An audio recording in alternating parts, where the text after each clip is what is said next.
ಶುಭೋದಯ ಮಕ್ಕಳೇ. ಪಾಠ 5 ಪಂಜರ ಶಾಲೆ. ಇದನ್ನು ಬರೆದಿರೋರು ಬಿ ವಿ ಕಾರಂತರು. ಪ್ರವೇಶ. ಪಂಜರದೊಳಗಿಟ್ಟು ನಯ ವಿನಯ ಕಲಿಸಿ ಎಂಬ ರಾಜಾಜ್ಞೆ. ಸ್ವತಂತ್ರ ಸ್ವಚ್ಛಂದವಾಗಿ ಬದುಕಿದ ಹಾಡು ಹಕ್ಕಿಯ ತೊಳಲಾಟ ಈ ನಾಟಕದಲ್ಲಿ ಮನೋಜ್ಞವಾಗಿ ಮೂಡಿಬಂದಿದೆ. ಒಂದು ಹಕ್ಕಿನ ಪಂಜರದೊಳಗಿಟ್ಟು ಅದಕ್ಕೆ ನಯ ವಿನಯ ಶಿಕ್ಷಣ ಕೊಡ್ರಿ ಅಂತ ರಾಜ ಆಜ್ಞೆ ಮಾಡಿರ್ತಾನೆ. ಅದನ್ನು ಇಟ್ಟು ಕಲಿಸೋದಕ್ಕೆ ಆ ಪಕ್ಷಿ ಎಷ್ಟು ತೊಂದರೆ ಪಟ್ಟಿದೆ ಅನ್ನೋದನ್ನು ಈ ಪಾಠದಲ್ಲಿ ನೋಡ್ಬೋದು. ಕಾಡಿನಲ್ಲಿ ಸಿಕ್ಕ ಗಿಳಿಯನ್ನು ರಾಜನು ಬಂಧಿಸಿ ಪಂಜರದೊಳಗಿಟ್ಟು ಬಲವಂತದ ಶಿಕ್ಷಣ ಸಂಸ್ಕೃತಿ ಕಲಿಸುವ ಆದೇಶ ಮಾಡುತ್ತಾನೆ. ಗಿಳಿನ ಅದನ್ನು ಬಂಧ ಮಾಡಿಬಿಟ್ಟು ಅದಕ್ಕೆಲ್ಲ ವಿದ್ಯೆ ಕಲಿಸ್ಕೊಡಿ, ಯಾವ ರೀತಿ ನಡ್ಕೋಬೇಕು ಅನ್ನೋದನ್ನು ಶಿಸ್ತನ್ನು ಕಲಿಸ್ಕೊಡಿ ಅಂತ ಆಜ್ಞೆ ಮಾಡ್ತಾನೆ. ಯಾರನ್ನೇ ಆಗಲಿ ಪಂಜರದೊಳಗಿಟ್ಟು ಒತ್ತಡದಿಂದ ಏನನ್ನೂ ಕಲಿಸಲು ಸಾಧ್ಯವಿಲ್ಲ ಎಂಬುದು ಈ ನಾಟಕದ ಆಶಯವಾಗಿದೆ.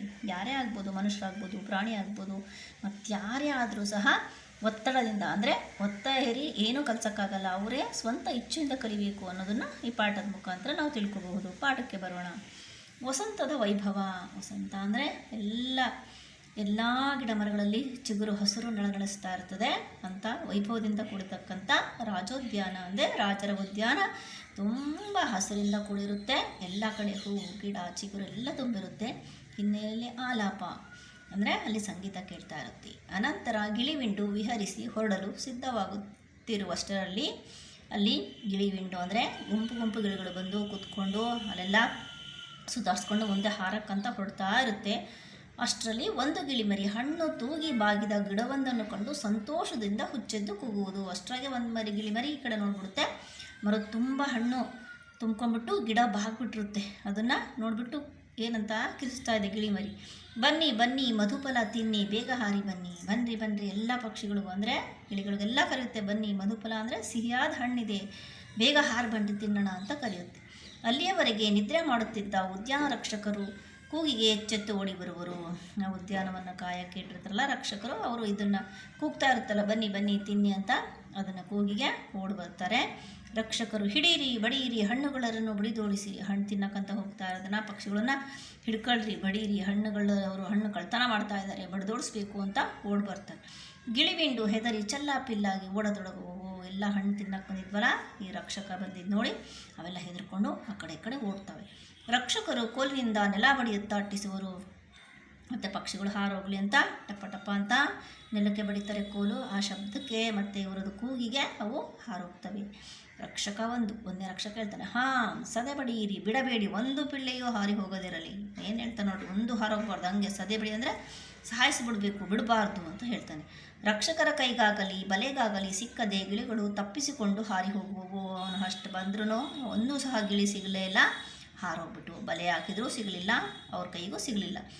ರಕ್ಷಕರು ಮೇಲುಸಿರು ಬಿಡುತ್ತಾ ಕೂತುಕೊಳ್ಳುವರು. ಅಯ್ಯೋ ಇಷ್ಟು ಓಡಿ ಬಂದು ಇಟ್ಕೊಂಡು ಸಿಗಲೇ ಇಲ್ಲಲ್ಲ ಅಂತ ಅವರು ಆಯಾಸ ಪಟ್ಕೊಂತ ಕೂತ್ಕೋತಾರೆ. ಮರಿಗಿಳಿಯೊಂದು ಮಾತ್ರ ಪರಿವೆಯೇ ಇಲ್ಲದೆ ಹಣ್ಣು ತಿನ್ನುವುದರಲ್ಲಿ ಮಗ್ನವಾಗಿದೆ. ಎಲ್ಲ ಪಕ್ಷಿಗಳು ಗಿಳಿಗಳು ಹಾರೋದು, ಆದರೆ ಒಂದು ಸಣ್ಣ ಮರಿ ಮಾತ್ರ ಇದ್ರ ಯಾವುದ್ರ ಕಡೆ ಪರಿವೆ ಅಂದರೆ ಗಮನನೇ ಇಲ್ಲದೆ ಹಣ್ಣು ತಿಂತಾ ಕೂತ್ಕೊಂಡ್ಬಿಟ್ಟಿರುತ್ತೆ, ಅದರಲ್ಲೇ ಮಗ್ನವಾಗಿಬಿಟ್ಟಿರುತ್ತೆ. ಗಿಳಿಮರಿ, ಅಣ್ಣ ಅಮ್ಮ ಬನ್ನಿ ಬನ್ನಿ, ಟೇಮ್ ಚಿಕ್ಕಪ್ಪ ದೊಡ್ಡಪ್ಪ ಹಣ್ಣು ತಿನ್ನಿ, ಟೇಮ್ ಎಲ್ಲ ಹಣ್ಣು ನಮ್ಮದೇ ಎಲ್ಲ ಹಣ್ಣು ಟೇಮ್ ಏನಂತ ಕರೀತಾರೆ. ಅದ್ರ ಪಾಡಿಗೆ ತಿಂತಾ ಇರುತ್ತಾ ಎಲ್ಲರನ್ನೂ ಕರುತ್ತೆ. ಅಣ್ಣನ್ನ ಅಮ್ಮನ್ನ ಚಿಕ್ಕಪ್ಪ ದೊಡ್ಡಪ್ಪ ಬನ್ನಿರಿ ಹಣ್ಣು ತಿನ್ನೋಣ, ಇವೆಲ್ಲ ನಮ್ಮದೇ ಹಣ್ಣು, ಸಿಹಿಯಾದ ಹಣ್ಣು ಅಂತ ತನ್ನ ಭಾಷೆಯಲ್ಲಿ ಕೂಗ್ತಾ ಇರುತ್ತೆ.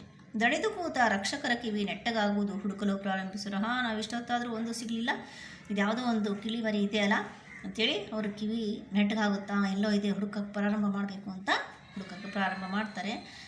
ಒಂದೇ ರಕ್ಷಕ ಹೇಳ್ತಾನೆ, ಹಣ್ಣುಗಳ ಇಲ್ಲೇ ಎಲ್ಲೋ ಇದ್ದಾನೆ, ಹುಡುಕೋ ಇಲ್ಲೇ ಎಲ್ಲೋ ಇದ್ದಾನೆ, ಹಣ್ಣು ಕಳ್ತನ ಮಾಡಿದನು, ಹುಡುಕಂತ ಒಬ್ರಿಗೊಬ್ರು ಮಾತಾಡ್ಕೊತಾರೆ, ಹುಡುಕ್ತಾರೆ.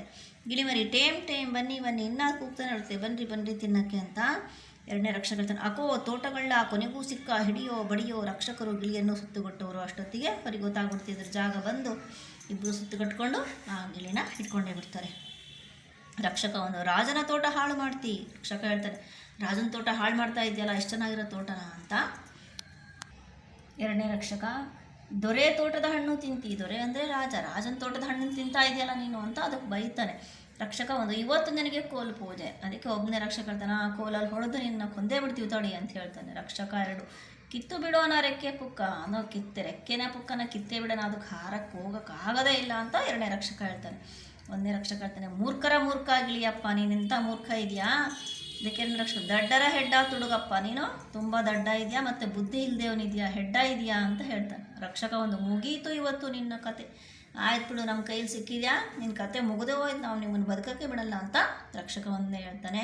ಎರಡನೇ ರಕ್ಷಕ ತಿನ್ನೋದು ನಿಲ್ಲಿಸೋ ಗಿಳಿ ಪಿಳ್ಳೆ, ಇವರು ಇಷ್ಟೆಲ್ಲ ಮಾತಾಡಿದ್ರು ಆ ಗಿಳಿ ತಿನ್ನೋದ್ರಲ್ಲೇ ಮಗ್ನ ಆಗಿರುತ್ತೆ, ನಿಲ್ಲಿಸು ಅಂತ ಹೇಳ್ತಾನೆ ಎರಡನೇ ರಕ್ಷಕ. ರಕ್ಷಕ ಒಂದೇ ಹೇಳ್ತಾನೆ, ಗೊತ್ತೇ ನನಗೆ ತೋಟ ಯಾರದು, ನಿನಗೆ ಗೊತ್ತಾ, ಹಿಂಗೆ ಆರಾಮಾಗಿ ತಿನ್ಕೋತ ಕುತ್ಕೊಂಡ್ಬಿಟ್ಟಿದ್ಯಲ್ಲ, ಯಾರು ತೋಟ ಅಂತ. ರಕ್ಷಕ ಹೇಳ್ತಾನೆ, ನಿಮ್ಮ ತಾತಂದೆ, ನೀನು ಅಷ್ಟು ಚೆನ್ನಾಗಿ ಸುಮ್ಮನೆ ತಿಂತ ಕುತ್ಕೊಂಡ್ಬಿಟ್ಟಿದ್ದಲ್ಲ, ನಿಮ್ಮ ತಾತಂದೇನಂತ ಪ್ರಶ್ನೆ ಮಾಡ್ತಾನೆ. ಅದಕ್ಕೆ ಒಂದೇ ಹೇಳ್ತಾನೆ, ನಿಮ್ಮಪ್ಪಂದೆ.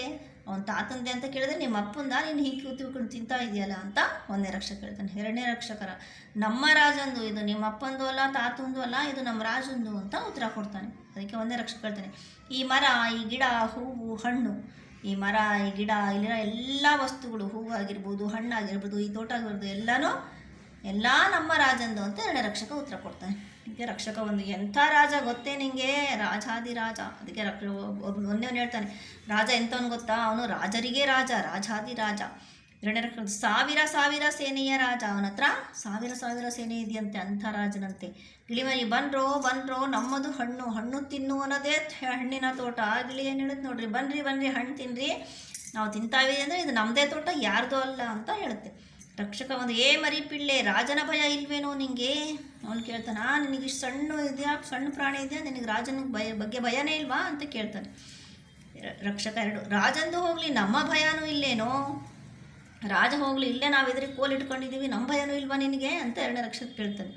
ಅದಕ್ಕೆ ಒಂದೆರಡು, ಹೋಗಲಿ ಈ ಕೋಲಿನ ಭಯ, ಈ ಕೋಲ್ಗಾರು ಭಯ ಪಡ್ತೀಯಾ ಅಂತ ಪ್ರಶ್ನೆ ಮಾಡ್ತಾನೆ. ರಕ್ಷಕ ಎರಡು, ಹಿಡಿಯೋ ಬಲೆ ಹಾಕೋ, ಇದೇನು ಬಗ್ಗಂಗಾಣಲ್ಲ, ಹಿಡಿಬೇಕು, ಬಲೆ ಹಾಕಿ ಹಿಡಿಬೇಕು ಅಂತ ಮಾತಾಡ್ಕೊತಾರೆ. ಬಲೆ ಬೀಸುವರು, ಗಿಳಿಮರಿ ಬಲೆಯೊಳಗೆ ಸಿಕ್ಕಿಬಿಡೋದು. ಆ ಬಲೆ ಬೀಸಿದ ತಕ್ಷಣ ಪಾಪ ಗಿಳಿಮರಿ ಅದರೊಳಗೆ ಸಿಕ್ಕೊಂಡ್ಬಿಡುತ್ತೆ. ನೇಪಥ್ಯದಲ್ಲಿ ವಂದಿಮಾಗದರ ಧ್ವನಿ, ಕ್ರಮೇಣ ಅವರು ರಂಗವನ್ನು ಪ್ರವೇಶಿಸುವರು. ವಂದಿಮಾಗದರು ಅಂದರೆ ಹೊಗಳು ಭಟ್ರು, ರಾಜನ ಹೊಗಳ್ತಾ ಇರ್ತಾರೆ. ಆ ನೇಪಥ್ಯ ಅಂದರೆ ಹಿಂದುಗಡೆ ತುಂಬ ದೂರದಿಂದ ಕೇಳ್ತಾ ಇರುತ್ತೆ. ಆ ದೂರದಿಂದ ಕೇಳ್ತಾ ಇರೋರು ಆ ಸಮಯದಲ್ಲಿ ಕ್ರಮೇಣ ರಂಗವನ್ನು ಪ್ರವೇಶಿಸೋರಲ್ಲಿ ಬರ್ತಾರೆ. ವಂದಿಗಳು ಅಂದರೆ ಸ್ತುತಿ ಪಾಠಕರು, ಹೊಗಳು ಭಟ್ರು. ಸಾವಧಾನ ಮಹಾ ಕರುಣಾಳು, ಖಗ ಮೃಗ ಕೃಪಾಳು, ಗಿಡಮರ ದಯಾಳು, ವಿದ್ಯಾವಂತ, ಪ್ರಜ್ಞಾವಧಾನಿ, ಕಣಕಣಕು ವಿದ್ಯಾದಾನಿ, ವಾಚಾಳಪುರ ವರಾಧೀಶ್ವರ, ರಾಜಾದಿರಾಜ, ರಾಜಮಾರ್ಥಾಂಡರು ದಯಮಾಡಿಸುತ್ತಿದ್ದಾರೆ. ಆ ರಾಜ ಬರ್ತಾ ಇದ್ದಾನೆ, ಅವನು ಎಂಥವನಂತೆ ನೋಡಿ. ಸಾವಧಾನ ಮಹಾಕರುಣಾಳು ಅಂದರೆ ತುಂಬ ಕರುಣೆ ಇರ್ತಕ್ಕಂಥವನು. ಖಗಾಮೃಗ ಅಂದರೆ ಪ್ರಾಣಿ ಪಕ್ಷಿಗಳಿಗೆ, ಕೃಪಾಳು ಅವರಿಗೆ ದಯೆ ತೋರ ಅಂಥವನು. ಗಿಡಮರ ದಯಾಳು, ಗಿಡಮರಿಗಳು ಸಹ ದಯೆಯಿಂದ ನೋಡ್ಕೊತವನು. ವಿದ್ಯಾವಂತ, ಪ್ರಜ್ಞಾವಧಾನಿ ಅಂದರೆ ಅವನಿಗೆ ತುಂಬ ಬುದ್ಧಿವಂತ ಇದ್ದಾನೆ. ಕಣಕಣಕ್ಕೂ ವಿದ್ಯಾದಾನಿ, ಪ್ರತಿ ಕಣದಲ್ಲೂ ಅಂದರೆ ಎಲ್ಲರಿಗೂ ವಿದ್ಯಾದಾನ ಮಾಡ್ತಕ್ಕಂಥವನಾಗಿದ್ದಾನೆ. ಅದರ ಊರ ಹೆಸರೇನು, ವಾಚಾಳಪುರಾಧೀಶ್ವರ. ಈ ವಾಚಾಳಪುರದ ರಾಜ, ರಾಜಾದಿರಾಜ, ರಾಜ ಮಾರ್ತಾಂಡರು ದಯಮಾಡಿಸುತ್ತಿದ್ದಾರೆ ಅಂತ ಅದನ್ನು ಕೂಗ್ಕೊಂತ ಭೌಪರಾಕ್ ಅಂತ ಹೇಳ್ಕೊತ ವಂದಿಮಾಗದರು ಬರ್ತಾರೆ. ಗಿಳಿಮರಿ ಬಿಡಿಸಿಕೊಳ್ಳಲು ಒದ್ದಾಡುತ್ತಿದೆ. ಈ ಕಡೆ ಏನಾಗ್ತಾ ಇದೆ, ಗಿಳಿಮರಿ ಪಂಜರ ಇದರೊಳಗೆ ಸಿಕ್ಕೊಂಡ್ಬಿಡುತ್ತಲ್ಲ, ಬಲೆಯಲ್ಲಿ ಒದ್ದಾಡ್ತಾ ಇರುತ್ತೆ ಬಿಡಿಸ್ಕೊಳಕ್ಕೆ. ಟೇಮ್ ಎಂದು ತಿಳಿಸುತ್ತದೆ. ಅದು ತಂದೆಯಾದ ಧ್ವನಿಯಲ್ಲಿ ಕೂಗ್ತಾ ಇರುತ್ತೆ. ಅಷ್ಟರಲ್ಲಿ ರಾಜ, ಮಂತ್ರಿ, ರಾಜನಾಳಿಯ ಪ್ರವೇಶಿಸುವರು. ಅಷ್ಟರೊಳಗೆ ಯಾರ್ಯಾರು ಬರ್ತಾರೆ, ರಾಜ ಬರ್ತಾನೆ, ಮಂತ್ರಿ ಬರ್ತಾರೆ, ಮತ್ತು ರಾಜನ ಅಳಿಯನು ಅಲ್ಲಿಗೆ ಬರ್ತಾನೆ. ಗಿಳಿಮರಿ ಟೇಮ್ ಅಂತ ಕೂಗ್ತಾ ಇರುತ್ತೆ.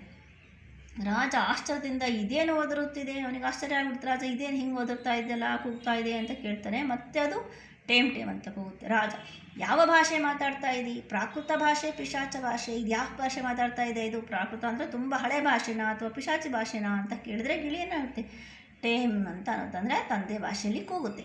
ರಾಜ ರೇಗಿ ಮಂತ್ರಿ ಕಡೆಗೆ ಏನಿದರ ಅರ್ಥ? ಅದಕ್ಕೆ ಅವನಿಗೆ ಅರ್ಥನೇ ಆಗೋದಿಲ್ಲ. ರಾಜನಿಗೆ ಏನು ಹಿಂಗೆ ಕೂಗ್ತಾ ಇದೆ, ಏನು ಅರ್ಥ ಅಂತ ಮಂತ್ರಿನ ಕೇಳ್ತಾನೆ. ವಂದಿಗಳು ಹೇಳ್ತಾರೆ ಟೇಮ್.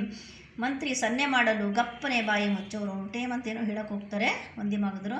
ಮಂತ್ರಿ ಹೇಳ್ತಾನೆ, ಸನ್ನೆ ಮಾಡ್ತಾನೆ, ಏನು ಹೇಳಕ್ಕೆ ಹೋಗ್ಬೇಡ್ರಿ ಅಂತ ಅವ್ರು ಬಾಯಿ ಮುಚ್ಕೊಂಡ್ಬಿಡ್ತಾರೆ. ಮಂತ್ರಿ ಹೇಳ್ತಾನೆ, ರಾಜಾದಿರಾಜ, ಇದೊಂದು ಗಿಳಿಮರಿ, ಕಾಡು ಜಾತಿ, ಅನಾಗರಿಕ, ವಸಂತ ಕಾಲಕ್ಕೆ ಮದ ಹತ್ತಿ ರಾಜತೋಟಕ್ಕೆ ನುಗ್ಗಿ ಹಣ್ಣು ಹಂಪಲನ್ನು ನಾಶಪಡಿಸಿದೆ. ಅದಕ್ಕೆ ರಾಜನಿಗೆ ಮಂತ್ರಿ ಹೇಳ್ತಾನೆ, ಇದೊಂದು ಗಿಳಿಮರಿ, ಇದು ಯಾವುದೋ ಕಾಡಿನಿಂದ ಬಂದಿದೆ, ಇದು ಅನಾಗರಿಕ ಅಂದರೆ ಏನೋ ಸುಸಂಸ್ಕೃತ ಇಲ್ಲ, ಎಲ್ಲಿ ನಡ್ಕೋಬೇಕು, ಹೆಂಗೆ ನಡ್ಕೋಬೇಕು, ರಾಜರ ಆಸ್ಥಾನದಲ್ಲಿ ಅಥವಾ ತೋಟದಲ್ಲಿ ಅಂತ ಗೊತ್ತಿಲ್ಲ.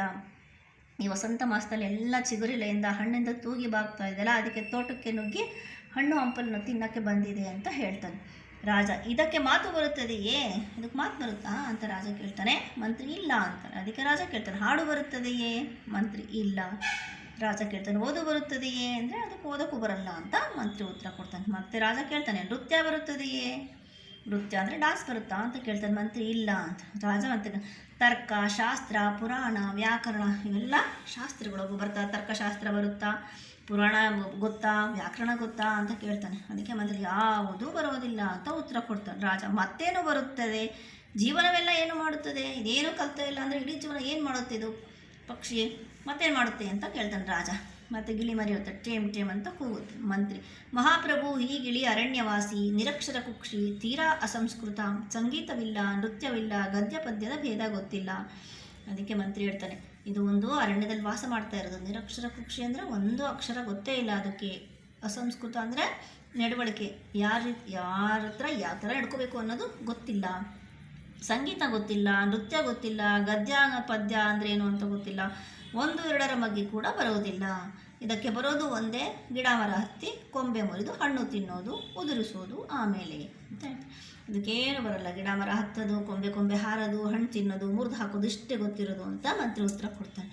ಗಿಳಿಮರಿ ಮತ್ತೆ ಕೂಗುತ್ತೆ ಟೇಮ್ ಟೇಮ್ ಅಂತ. ಮಂತ್ರಿ ಹಾಗನ್ನೋದು ಏನು ಹಾಗಂತೀಯ ಅಂತ ಮಂತ್ರಿ ಕೇಳ್ತಾರೆ. ರಾಜ ಪಾಪ ಪಾಪ. ಅದಕ್ಕೆ ಅವನು ರಾಜ ಅನ್ಸುತ್ತೆ, ಅಯ್ಯೋ ಪಾಪ ಇದಕ್ಕೇನು ಬರೋದಿಲ್ಲಲ್ಲ. ರಕ್ಷಕರು ವಂದಿಗಳು ಅಯ್ಯೋ ಪಾಪ ಎಂದು ಧ್ವನಿಗೊಳಿಸೋರು. ರಾಜ ಪಾಪ ಪಾಪ ಅಂತ ಅಂದಿದ್ದಕ್ಕೆ ಆ ವಂದಿ ಮಗದರು ಸಹ ಅಯ್ಯೋ ಪಾಪ ಅಂತ ಅವನ ಜೊತೆ ಸೇರಿಸ್ತಾರೆ. ಗಿಳಿಮರಿ ಟೇಮ್ ಟೇಮ್ ಅಂತ. ರಾಜ ಚೀ ಚೀ ಚೀ, ಬರೀ ಹಣ್ಣು ತಿನ್ನೋದೊಂದೇ ಗೊತ್ತೇ? ಮಹಾವಾಚಾಳ ನಗರೋದ್ಯಾನದಲ್ಲಿ ಬಂದು ಹಣ್ಣು ತಿನ್ನೋದು ಮಾತ್ರ ಗೊತ್ತೇ? ಇದಕ್ಕೆ ಇದಕ್ಕೆ ಬರೀ ಹಣ್ಣೊಂದೇ ತಿನ್ನೋದು ಗೊತ್ತಾ? ಈ ನಮ್ಮ ಪುರದಲ್ಲಿ ಬಂದು ಹಣ್ಣು ತಿನ್ನೋದು ಮಾತ್ರ ಗೊತ್ತಾ ಇದಕ್ಕೆ ಅಂತಾನೆ ವಂದಿ ಮಗದರೆ ಅಂತ ಕೇಳ್ತಾನೆ ರಾಜ. ಹಂಗೆ ಕೇಳಿದ್ದಕ್ಕೆ ವಂದಿ ಮಗದರು ಏನು ಹೇಳ್ತಾರೆ, ಮಹಾಕರುಣಾಳು, ಖಗಮೃಗ ಕೃಪಾಳು, ಗಿಡಮರ ದಯಾಳು, ವಿದ್ಯಾವತಂಸ, ಪ್ರಜ್ಞಾವಧಾನಿ, ಕಣಕಣಕು ವಿದ್ಯಾದಾನಿ, ಮಹಾ ವಾಚಾಳಪುರ. ಅವ್ರೇನೇನು ಕೂಗ್ತಾರಲ್ಲ, ವಂದಿ ಮಗದರು ಬಹುಪರ ಕೂಗ್ತಾರಲ್ಲ, ಆಗಲೇ ಕೂಗಿದ್ರಲ್ಲ. ಕರುಣಾಳು, ಖಗಮೃಗ ಕೃಪಾಳು ಅಂದರೆ ಪ್ರಾಣಿ ಪಕ್ಷಿಗೆ ದಯೆ ಇರ್ತವನು, ಗಿಡ ಮರದಕ್ಕೆ ದಯೆ ಇರ್ತಕ್ಕಂಥವನು, ವಿದ್ಯಾವಂತನು, ಪ್ರಜ್ಞೆ ಅಂತ ರಾಜ ಅಂತ ಹೇಳಿಬಿಟ್ಟು ಅದಕ್ಕೆ ರಾಜ ಏನು ಹೇಳ್ತಾನೆ, ಈ ಸಭ್ಯ ಸುಶಿಕ್ಷಿತ ನಾಗರಿಕ ರಾಜ್ಯದಲ್ಲಿ ಅನಾಗರಿಕ ಪಕ್ಷಿ, ರಾಜ ತೋಟದಲ್ಲಿ ನಿರಕ್ಷರ ಕುಕ್ಷಿ, ಮತ್ತೆ ಇದಕ್ಕೆ ನೀವೇ ಸಾಕ್ಷಿ. ಅದಕ್ಕೆ ಅವನು ವಂದಿ ಮಗಗಳು ಹೇಳ್ತಾನೆ, ಈ ಇಷ್ಟೊಂದು ಸುಸಂಸ್ಕೃತ ಎಂದಿರೋದು ಎಲ್ಲ ನಾವು ವಿದ್ಯೆ ತಿಳ್ಕೊಂಡಿರೋ ಇದ್ದೀವಿ. ಇಂಥ ರಾಜನ ಉದ್ಯಾನವನಕ್ಕೆ ಈ ಪಕ್ಷಿ ಬಂದ್ಬಿಟ್ಟಿದೆ, ಇದಕ್ಕೇನು ಬರಲ್ಲ ಅನ್ನೋದಕ್ಕೆ ನೀವೇ ಸಾಕ್ಷಿ ಅಂತ ವಂದಿ ಮಗದ್ರಿಗೆ ಹೇಳ್ತಾನೆ. ಮಂತ್ರಿಗೆ ಹೇಳ್ತಾನೆ, ಈ ಅಸಭ್ಯ ಪಕ್ಷಿಯನ್ನು ಶಾಲೆಗೆ ಸೇರಿಸತಕ್ಕದ್ದು. ಇದಕ್ಕೇನು ಗೊತ್ತಿಲ್ಲ, ಸಭ್ಯತೆನೇ ಗೊತ್ತಿಲ್ಲ. ಇದಕ್ಕೆ ರಾಜರಿಗೆ ವಿದ್ಯೆ ಕೊಡ್ತಕ್ಕಂಥ ಶಾಲೆಗೆ ಸೇರಿಸ್ಬಿಡ್ರಿ. ರಾಜ್ಯಾಧ್ಯಾಪಕರಿಂದ ಇದಕ್ಕೆ ಶಿಕ್ಷಣ ಕೊಡಿಸಿ. ರಾಜನ ಮಕ್ಕಳಿಗೆ ಯಾರು ಶಿಕ್ಷಣ ಕೊಡ್ತಾರೆ ಅವ್ರ ಹತ್ರ ಇದಕ್ಕೆ ಶಿಕ್ಷಣ ಕೊಡಿಸಿ.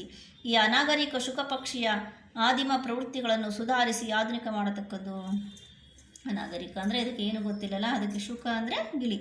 ಈ ಗಿಳಿ ಮರಿಗೆ ಒಳ್ಳೆಯ ಅಧಮ ಪ್ರವೃತ್ತಿ ಅಂದರೆ ಅದಕ್ಕೇನು ಗೊತ್ತಿರಲ್ಲ, ಅದನ್ನೆಲ್ಲ ಹೋಗಲಾಡಿಸಿ ಎಲ್ಲಿ ಹೆಂಗೆ ನಡ್ಕೋಬೇಕು ಅಂತ ಅದಕ್ಕೆ ವಿದ್ಯೆ ಕೊಡಿಸಿ ಅಂತೇಳಿ ಆಧುನಿಕ ಮಾಡತಕ್ಕದ್ದು. ಅಂದರೆ ಈಗ ಈ ಸಂದರ್ಭಕ್ಕೆ ತಕ್ಕಂತೆ ಅದನ್ನು ತಯಾರು ಮಾಡಬೇಕು ಅಂತ ಹೇಳಿ ಮಂತ್ರಿಗೆ ಆಜ್ಞೆ ಕೊಡ್ತಾನೆ. ಎಲ್ಲಿಗೆ ಸೇರ್ಸೋಕ್ಕೆ? ರಾಜ್ಯಾಧ್ಯಾಪಕರಿಂದ ಅಂದರೆ ರಾಜರಿಗೆ ಶಿಕ್ಷಣ ಕೊಡ್ತಿಲ್ಲ, ಅವ್ರ ಹತ್ರ ಸೇರಿಸ್ರಿ ಅಂತ ಹೇಳ್ತಾನೆ. ಅದಕ್ಕೆ ಮಂತ್ರಿ ಅಪ್ಪಣೆ ಪ್ರಭು ಆಯಿತು ಅಂತ ಹೇಳ್ತಾನೆ. ರಾಜ ಇದು ಸಭ್ಯತೆ ಕಲಿಯಲಿ, ಕಾಡುತ್ತನೆ ಮರೆಯಲಿ, ಶಾಸ್ತ್ರ ವ್ಯಾಕರಣ ಕಲಿತು ಸುಶಿಕ್ಷಿತವಾಗಲಿ. ಇದಕ್ಕೆ ಸಭ್ಯತೆ ಕಲ್ತ್ಕೋಬೇಕು, ಕಾಡಲ್ಲಿ ಹೆಂಗಂದಂಗಿರೋದನ್ನು ಬಿಡಬೇಕು, ಶಾಸ್ತ್ರ ಕಲಿಬೇಕು, ವ್ಯಾಕರಣ ಕಲಿಬೇಕು, ಎಲ್ಲ ಥರ ಶಿಕ್ಷಣ ಕಲಿಬೇಕು. ತಾನು ಸುಸಂಸ್ಕೃತವಾಗಲಿ, ಅದು ಸುಸಂಸ್ಕೃತವಾಗಲಿ, ತಾನು ಸುಸಂಸ್ಕೃತನಾಗಿ ಕಾಡಿನ ಉಳಿದ ಶುಕ ಪಕ್ಷಿಗಳನ್ನು ಸಭ್ಯ ಮಾಡಲಿ, ತಾನು ಕಲಿತು ಬೇರೆ ಶುಕ ಪಕ್ಷಿಗಳಿಗೂ ಹೇಳ್ಕೊಡ್ಬೇಕಂತೆ ನೋಡಿ. ಮಂತ್ರಿ ಅಪ್ಪಣೆ ಪ್ರಭು ಅಂತ ಹೇಳ್ತಾನೆ. ಅಳಿಯ ಮಹಾರಾಜ, ರಾಜಮಾವ, ನನ್ನದೊಂದು ನಮ್ರ ವಿನಂತಿ ನಿವೇದನೆ. ಅದಕ್ಕೆ ಅವರಳಿ ಹೇಳ್ತಾನೆ, ರಾಜ ಮಹಾರಾಜ ಮಾವನಾದರೆ ನನ್ನದೊಂದು ವಿನಂತಿ, ನಿಮ್ಮ ನಿವೇದನೆ ಅಂದರೆ ವಿನಂತಿ ಇದೆ. ಏನದು? ಇದನ್ನು ರಾಜಶಾಲೆಗೆ ಸೇರಿಸುವ ಮೊದಲು ಒಂದು ಮುಖ್ಯ ತಥ್ಯವನ್ನು ಕಂಡುಹಿಡಿಯಬೇಕು. ಇದಕ್ಕೆ ಶಾಲೆಗೆ ಸೇರಿಸೋ ಬದಲು ಒಂದು ಮುಖ್ಯವಾದ ವಿಷಯನ ಗಮನಿಸಬೇಕು, ಕಂಡುಹಿಡಬೇಕು ಅಂತ ಹೇಳ್ತಾನೆ. ಇದರ ಅಸಭ್ಯತೆಗೆ ಮತ್ತು ಅವಿದ್ಯತೆಗೆ ಮೂಲ ಕಾರಣವನ್ನು ಕಂಡುಹಿಡಬೇಕು. ಇದು ಯಾಕೆ ಹಿಂಗೆ ಅಸಭ್ಯತೆಯನ್ನು ಪ್ರದರ್ಶಿಸ್ತಾ ಇದೆ, ವಿದ್ಯೆ ಕಲ್ತಿಲ್ಲ, ಅದಕ್ಕೆ ಕಾರಣ ಏನು ಅಂತ ಕಂಡುಹಿಡಬೇಕು ಅಂತ ಅಳಿ ಹೇಳ್ತಾನೆ. ಈ ಗಿಳಿಮರಿ ತಿನ್ನೋದೇನು, ಕುಡಿಯೋದೇನು, ಇದರ ಆವರಣ ಎಂಥದ್ದು, ಇದು ಇರೋದೆಲ್ಲಿ, ಹಾರೋದೆಲ್ಲಿ, ಇದರ ರೆಕ್ಕೆ, ಪುಕ್ಕ, ಕೊಕ್ಕುಗಳ ಉದ್ದಗಲವೆಷ್ಟು, ಭಾರವೆಷ್ಟು, ಈ ಅಂಶಗಳ ಬಗ್ಗೆ ದೀರ್ಘ ಸಂಶೋಧನೆ ನಡೆಯಬೇಕು. ಅವನ ಹಳೆ ಹೇಳ್ತಾನೆ ನೋಡಿ, ಇದೇನು ತಿನ್ನುತ್ತೆ, ಎಲ್ಲಿರುತ್ತೆ, ಮತ್ತು ಹಾರೋದು ಹೆಂಗೆ, ರೆಕ್ಕ ಪುಕ್ಕ ಎಷ್ಟು, ಅದ್ರ ಉದ್ದ ಎಷ್ಟು, ಕೊಕ್ಕು ಎಷ್ಟು, ಭಾರ ಎಷ್ಟು, ಇವೆಲ್ಲ ಫಸ್ಟ್ ಸಂಶೋಧನೆ ಮಾಡಬೇಕು ಅಂತ ಅಳಿಯ ಹೇಳ್ತಾನೆ. ಅದಕ್ಕೆ ಮಂತ್ರಿ ಅಂತ, ಪ್ರಭು ಯುವರಾಜ ಅಳಿಯ ದೇವರು ಮಹಾಪ್ರತಿಭಾಶಾಲಿಗಳು, ದೇಶ ಕೋಶ ಸುತ್ತಿ ಬಂದವರು, ವಿದೇಶಗಳಿಂದ ಪದವಿಗಳನ್ನು ಹೊತ್ತು ತಂದವರು, ಕಾಂಬೋಜ ದೇಶದಲ್ಲಿ ಪ್ರಾಣಿಶಾಸ್ತ್ರ ಪಕ್ಷಿಶಾಸ್ತ್ರ ಪಾರಂಗತರು, ಧ್ವನಿ ತಗ್ಗಿಸಿ ಸದ್ಯ ನಿರುದ್ಯೋಗಿಗಳು. ಅಳಿಯನ ಬಗ್ಗೆ ಹೇಳ್ತಾನೆ ಮಂತ್ರಿ. ಮಹಾರಾಜ ಇವನು ಪ್ರತಿಭಾಶಾಲಿ ಅಂದರೆ ತುಂಬ ವಿದ್ಯೆ ಕಲ್ತಿರೋನು, ದೇಶ ಸುತ್ತಿ ಕೋಶ ಓದಿರೋನು, ವಿದೇಶಗಳನ್ನು ಪದವಿಗಳನ್ನು ತಗೊಂಡು ಬಂದಿದ್ದಾನೆ. ಕಾಂಬೋಜ ದೇಶದಲ್ಲಿ ಪ್ರಾಣಿಶಾಸ್ತ್ರ ಓದಿದ್ದಾನೆ, ಪಕ್ಷಿಶಾಸ್ತ್ರ ಓದಿದ್ದಾನೆ, ಅದರಲ್ಲೆಲ್ಲ ಪಾರಂಗತನಾಗಿದ್ದಾನೆ. ಆದರೆ ಸದ್ಯ ಇನ್ನೂ ಉದ್ಯೋಗ ಸಿಕ್ಕಿಲ್ಲ ಅಂತ ಹೇಳ್ತಾನೆ. ಅದಕ್ಕೆ ಒಂದು ವಿನಂತಿ, ಅಳಿಯ ರಾಜರಿಗೆ ಶುಕ ಶಿಕ್ಷಣದ ಭಾರವನ್ನು ವಹಿಸಿಬಿಡಬಹುದು. ಅಧ್ಯಾಪಕರ ಬದಲಿ ಇವರಿಗೆ ವಹಿಸಿಬಿಡ್ರಿ, ಈ ಗಿಳಿಗೆ ಟ್ರೈನಿಂಗ್ ಕೊಡೋಕ್ಕೆ ಅಂತ ಹೇಳ್ತಾನೆ ಮಂತ್ರಿ. ರಾಜ, ವಿನಂತಿಯನ್ನು ಸ್ವೀಕರಿಸಿದ್ದೇವೆ ಅಳಿಯ ರಾಜ, ಇಂದಿನಿಂದ ನೀನು ಶುಕ ಶಿಕ್ಷಣದ ಮಂತ್ರಿ. ಆಯಿತು, ಮಂತ್ರಿ ಏನು ಹೇಳಿದನೋ ಅದನ್ನು ವಿನಂತಿಯನ್ನು ನಾನು ಸ್ವೀಕರಿಸಿದ್ದೀನಿ. ಅಳಿಯನಿಗೆ, ಅಳಿಯ ರಾಜ ಇಂದಿನಿಂದ ನೀನು ಶುಕ ಶಿಕ್ಷಣದ ಮಂತ್ರಿ ಅಂದರೆ ಅದಕ್ಕೆ ನೀನೇ ಶಿಕ್ಷಣ ಕಳಿಸ್ಬೇಕು ಅಂತ ಹೇಳ್ತಾನೆ. ಅಳಿಯ, ಮಹಾರಾಜ ರಾಜಮಾವ ಇನ್ನೊಂದು ವಸಂತ ಬರುವುದರೊಳಗಾಗಿ ಈ ಕಾಡುಗಿಳಿ ತನ್ನ ವನ್ಯ ವ್ಯವಹಾರಗಳನ್ನು ಮರೆತಿರಬೇಕು, ಸಭ್ಯ ಸುಶಿಕ್ಷಿತ ಸುಸಂಸ್ಕೃತವಾಗಿರಬೇಕು. ಇದಕ್ಕಾಗಿ ನಮ್ಮ ವಿಶ್ವವಿದ್ಯಾಲಯದಲ್ಲಿ ಒಂದು ಶುಕ ಅಧ್ಯಯನ ಸಂಸ್ಥೆಯನ್ನು ಸ್ಥಾಪಿಸಬೇಕು. ಅದಕ್ಕೆ ಅಳಿಯ ಏನು ಹೇಳ್ತಾನೆ ನೋಡಿ, ಮಹಾರಾಜನಿಗೆ ಮಾವನಿಗೆ ಇನ್ನೊಂದು ವಸಂತ ಅಂದರೆ ಇನ್ನೊಂದು ಸಲ ವಸಂತ ಮಾಸ ಬರೋದ್ರೊಳಗೆ ನಾನು ಅದಕ್ಕೆ ಪೂರ್ತಿ ಸಭ್ಯತೆಯನ್ನು ಕಲಿಸ್ತೀನಿ. ವನ್ಯ ವ್ಯವಹಾರಗಳನ್ನು ಮರೆತಿರಬೇಕು ಅಂದರೆ ಕಾಡಿನಲ್ಲಿ ವಾಸ ಮಾಡತಕ್ಕಂಥ ಎಲ್ಲ ವ್ಯವಹಾರಗಳನ್ನು ಅವರು ಮರೆತಿರಬೇಕು, ಸುಶಿಕ್ಷಿತವಾಗಿರಬೇಕು, ಸುಸಂಸ್ಕೃತವಾಗಿ ಮಾಡ್ತೀನಿ. ಅದಕ್ಕಾಗಿ ಒಂದು ವಿಶ್ವವಿದ್ಯಾಲಯನೇ ಸ್ಥಾಪಿಸಬೇಕು. ಶುಕ ಅಧ್ಯಯನ ಸಂಸ್ಥೆ ಅಂದರೆ ಗಿಳಿಗಳಿಗಾಗಿ ಒಂದು ಅಧ್ಯಯನ ಸಂಸ್ಥೆಯನ್ನೇ ಸ್ಥಾಪಿಸಬೇಕು ಅಂತ ಅಳಿಯ ಹೇಳ್ತಾನೆ. ರಾಜ, ನಿನ್ನ ಕಾರ್ಯದಲ್ಲಿ ಜಯವಾಗಲಿ. ಆಯಿತು, ನಿನ್ನ ಕಾರ್ಯದಲ್ಲಿ ಜಯ ಆಗಲಿ ಅಂತ ಹೇಳ್ಬಿಡ್ತಾನೆ. ಮಂತ್ರಿ, ಡಂಗುರ ಹೊಡೆಯಿಸು, ರಾಜ್ಯದ ಮೂಲೆ ಮೂಲೆಯ ಪ್ರತಿಯೊಬ್ಬ ಪ್ರಜೆಗೂ ಗೊತ್ತಾಗಲಿ ಅಲ್ಪವಾದ ಒಂದು ಪಕ್ಷಿಯ ಶಿಕ್ಷಣದಲ್ಲೂ ರಾಜರ ಆಸಕ್ತಿ ಎಷ್ಟಿದೆ ಎನ್ನುವುದು. ಅದಕ್ಕೆ ರಾಜ ಹೇಳ್ತಾನೆ, ಆಯಿತು ಅಳಿಯನಿಗೆ ನಿನ್ನ ಕಾರ್ಯದಲ್ಲಿ ಜಯ ಆಗಲಿ ಅಂತೇಳಿ ಮಂತ್ರಿಗೂ ಹೇಳ್ಬಿಡ್ತಾನೆ, ಡಂಗುರ ಹೊಡೆಸ್ಬಿಡು, ರಾಜ್ಯದ ಪ್ರತಿ ಮೂಲೆಗೂ ಪ್ರತಿಯೊಬ್ಬರಿಗೂ ಗೊತ್ತಾಗಬೇಕು. ಒಂದು ಸಣ್ಣ ಗಿಳಿ ಪಕ್ಷಿನೂ ಸಹ ಎಷ್ಟು ವಿದ್ಯೆ ಕೊಡೋಕ್ಕೆ ರಾಜ ಸಜ್ಜಾಗಿದ್ದಾನೆ ಅನ್ನೋದು, ಅದರ ಆಸಕ್ತಿ ಎಷ್ಟಿದೆ, ಪ್ರತಿಯೊಬ್ಬರು ವಿದ್ಯೆ ಕಲಿಬೇಕು ಅನ್ನೋದು ಆಸಕ್ತಿ ರಾಜನಿಗೆ ಎಷ್ಟಿದೆ ಅನ್ನೋದು ಗೊತ್ತಾಗಲಿ. ನಮ್ಮ ಪುತ್ರಿಯು ಸಂತುಷ್ಟಳಾಗಲಿ. ಅಳಿಯ ರಾಜ ಶುಕ ಶಿಕ್ಷಣ ಮಂತ್ರಿ ಆದನೆಂದು. ಅದಕ್ಕೆ ತಮ್ಮ ಅಳಿಯ ಮಂತ್ರಿ ಆದರೆ ತನ್ನ ಮಗಳಿಗೂ ಖುಷಿ ಆಗುತ್ತೆ, ನನ್ನ ಗಂಡ ಮಂತ್ರಿ ಆಗಿದ್ದಾನೆ ಅಂತ, ಅದನ್ನು ಆಗೋಗ್ಬಿಡಲಿ ಅಂತ ರಾಜ ಹೇಳ್ತಾನೆ. ರಾಜ ವಂದಿಗಳ ಕಡೆ ನೋಡುತ್ತಾನೆ. ಅವರು ಪುನಃ ಪರಾಕ್ ಹಿಡುತ್ತಾ ನಿರ್ಗಮಿಸುತ್ತಾರೆ. ಅದಕ್ಕೆ ರಾಜ ಅಷ್ಟು ಹೇಳ್ಕೊಂತ ವಂದ್ಯಮಾಗದ್ರ ಕಡೆ ನೋಡ್ಕೋತಾನೆ. ವಂದ್ಯಮಾಗದ್ರ ಕೆಲಸ ಏನು, ಪರಾಕ್ ಕೇಳಿದವರು ಮತ್ತೆ ಪರಾಕ್ ಹೇಳ್ತಾರೆ. ಇದರಿಂದ ನಾವೇನು ತಿಳ್ಕೊಬೇಕು, ಯಾವುದೇ ಕೆಲಸನಾಗಲಿ ನಾವು ಶ್ರದ್ಧಾ ಭಕ್ತಿ ನಿಷ್ಠೆಯಿಂದ ಕಲಿಬೇಕೇ ಹೊರತು ಯಾವುದೇ ಒತ್ತಡಕ್ಕೆ ಕಲಿಯೋಕ್ಕಾಗಲ್ಲ ಅನ್ನೋದನ್ನು ನಾವು ತಿಳ್ಕೊಬೇಕು.